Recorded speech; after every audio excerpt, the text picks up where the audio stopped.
Lectores de portafolio, tengan ustedes un buen día. Estamos aquí para presentarles al profesor Carlos Trujillo, quien es profesor de la Universidad de los Andes de comportamiento del consumidor. Profesor Trujillo, ¿cómo me le va?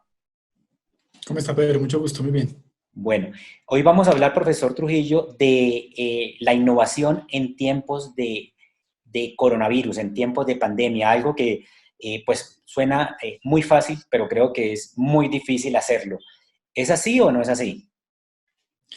Pues yo creo que este es un tiempo que hace que muchos negocios pequeños y grandes estén mirando y diciendo, sintiendo que no pueden sencillamente esperar a que las cosas pasen y todo vuelva, sino que están en un gran proceso de reinvención, de pensar para dónde se mueven, de leer oportunidades y pues desde ese punto de vista es como terreno muy fértil para nuevas ideas y para acelerar otras Precisamente, cosas.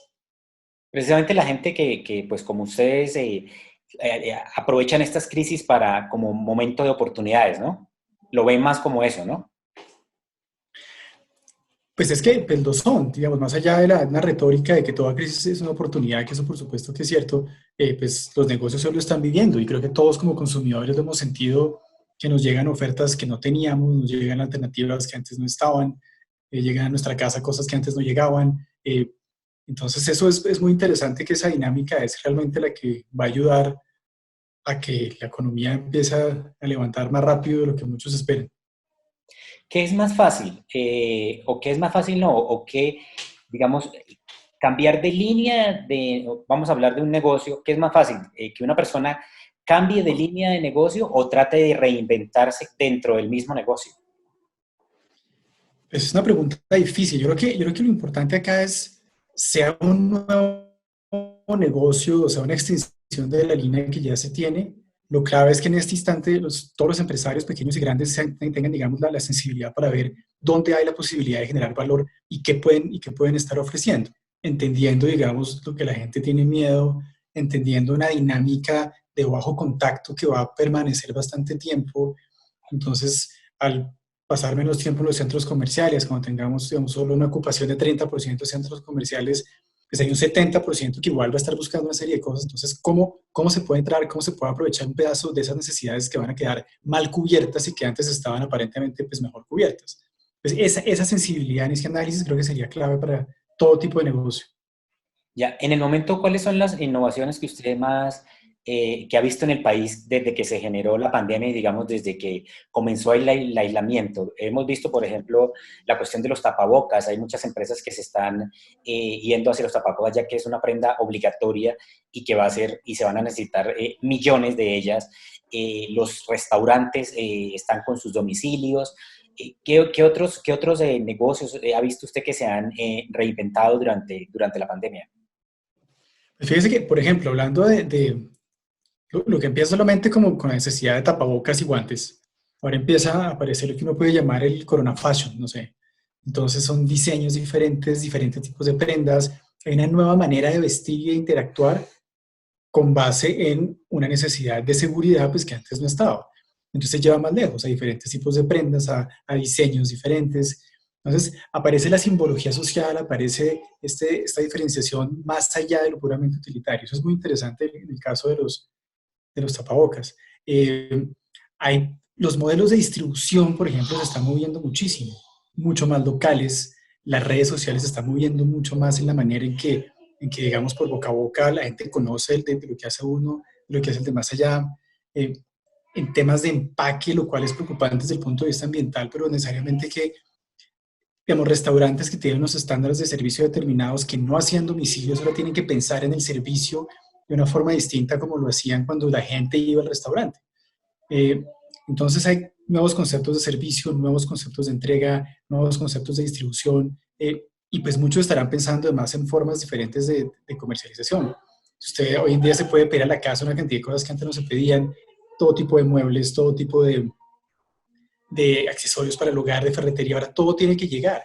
Entonces, hay cosas que hace falta que la gente vea, ¿no? Entonces, pronto tendremos de pronto sistemas de realidad virtual para poder elegir como si uno estuviera en la tienda, pero está desde su casa.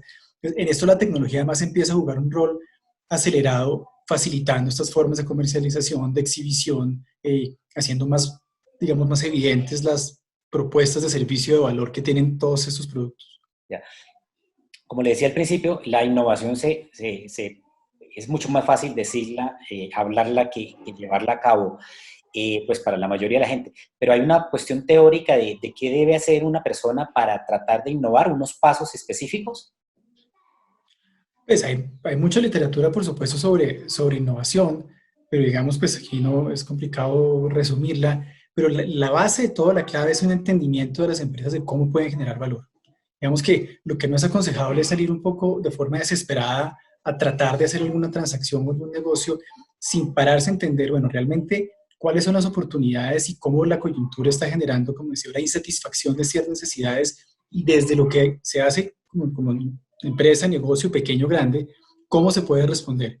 Si esa pregunta digamos, se analiza con un poco de calma y se responde bien, seguramente salen ideas que tengan alguna probabilidad de éxito.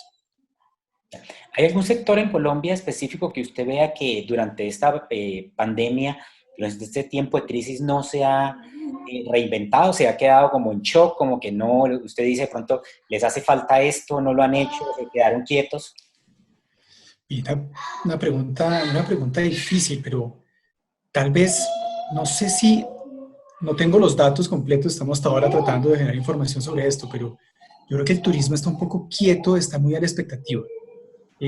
Claro, viene de una dinámica muy positiva en los últimos años en Colombia, entonces creo que está demasiado la expectativa sobre qué va a ocurrir y, y tal vez eso los puede llevar a reaccionar muy tarde. Claro, no tengo la solución, ni más faltaba, ojalá la tuviera, pero uno ve un poco más de, de pausa en comparación, por ejemplo, con el tema de los restaurantes, el tema que se está moviendo pues muchísimo más, mucho más rápido. Entonces por allí, de nuevo, no tengo la solución, pero tal vez es un sector que lo veo un poco más calmado. Ya. ¿Cuál sector lo ha impresionado por su capacidad de reinvención? Eh,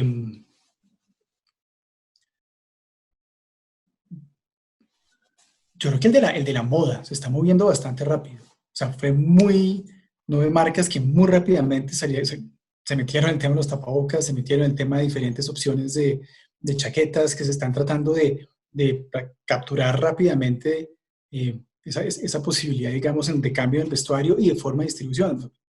Fueron también de los primeros que comenzaron a enviar a domicilio ropa. Entonces yo creo que ahí ha habido un movimiento como rápido.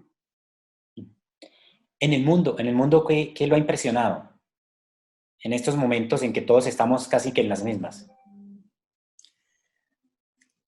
Yo creo que hay como una contradicción y si, digamos, voy a expandir un poco de escala, pero va a haber una especie de desglobalización en términos de cadenas de distribución, ¿no? Porque vamos a buscar proveedores más locales y nuevos locales, pero la mentalidad de globalización se aumentó, lo cual suena contradictorio, pero el sentir ciertas identidades en lo que se está viviendo simultáneamente en todo el mundo me parece a mí que ha sido un choque para el consumidor muy grande, porque entonces su realidad en su casa es la misma que tiene el cantante famoso en Inglaterra o el presentador de radio en Rusia. Entonces, esta conciencia como de que colectivamente estamos viviendo todo lo mismo, creo que da una conciencia global, una identidad, digamos, de retos colectivos que es súper interesante y que seguramente va a poder canalizar, ojalá, ese temas de, de, de consumo sostenible, de conciencia de cambio climático y estas cosas. ¿Siempre hay lugar para la innovación o hay algún momento en que definitivamente todo se cierra? No, siempre. Yo creo que es un mundo que permanentemente está ofreciendo oportunidades y alternativas y las necesidades insatisfechas y la forma de ir más allá siempre está ahí. Lo que pasa es que coyunturas como esta, por supuesto, que presionan simultáneamente a todo el mundo. Un poco uno se lo puede imaginar como un engranaje que está muy, muy ajustado y que estas crisis lo que hacen es como desajustarlo y ahí es que pueden llegar una cantidad de influencias para que cuando se vuelva a ajustar esté en otra posición. Pero la innovación siempre hay espacio para ella, claro que sí. Usted es profesor de comportamiento del consumidor. Eh, ¿Cómo se espera que se comporte el consumidor colombiano durante esta crisis, por ejemplo? Pues digamos que ahora que se empieza a liberar la economía y empiece la gente a volver a salir y tiene que replantearse qué va a seguir haciendo de la misma forma que lo hacía y qué cosas realmente tienen un cambio más de largo plazo. Eh, por supuesto que el término de distanciamiento, de bajo contacto, de cómo realiza una cantidad de cosas en términos de entretenimiento, en términos de hábitos de familiares de fin de semana, el mismo rol dual que tenemos hoy entre lo familiar y lo profesional, que antes lo teníamos perfectamente dividido, no salgo de la casa, voy a trabajar y vuelvo.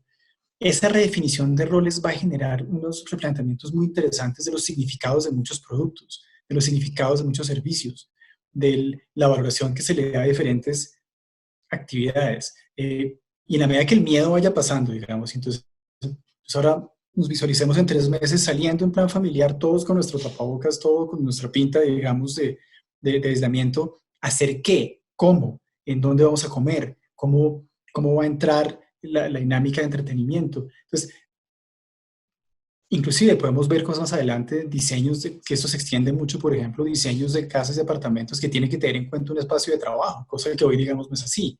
Eh, entonces, es enfrentarse a la dualidad de roles, a la simbiosis entre el trabajo y la casa, a la manera de ejecutar muchas cosas, pues va a ir dando decisiones, a lo cual tenemos que ir tomando la temperatura, digamos. Yo no puedo anticipar, hacer futurología, decir exactamente la gente cómo se va a comportar, porque pues aquí la clave es ir siguiendo muy cuidadosamente cómo va evolucionando. Profesor Trujillo, muchas gracias por estar con nosotros. Pero usted, muy amable, Y a un ustedes, gusto. sectores de portafolio, muchas gracias por estar con nosotros. Los esperamos en una próxima ocasión. Gracias.